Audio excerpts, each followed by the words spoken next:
Gipakita ning mga dentist sa Mandaue City ang hustong pamaagi sa pag-toothbrush. Gitudloan ng mga bata aron magiyahan sila sa saktong pamaagi sa pag-atiman sa ilang mga ngipon.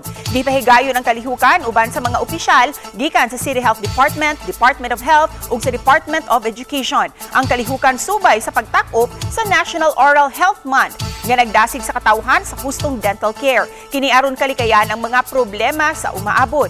Matud sa dentist sa syudad, labing kumon nga kasong masugatan nila sa kabarangayan ang toothache. Ang Mandaue City Health Office adunay 5 ka mga dentist sa ratio nga 150,000 patients. Tambag nila sa mga tao dili ibaliwa ang oral health care ug mobisita gayud sa mga dentista, mapubliko man o pribado.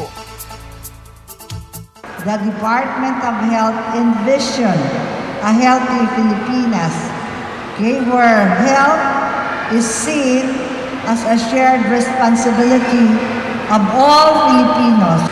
Oral health is an essential aspect of our overall well-being, and I cannot stress enough the importance of maintaining good oral hygiene.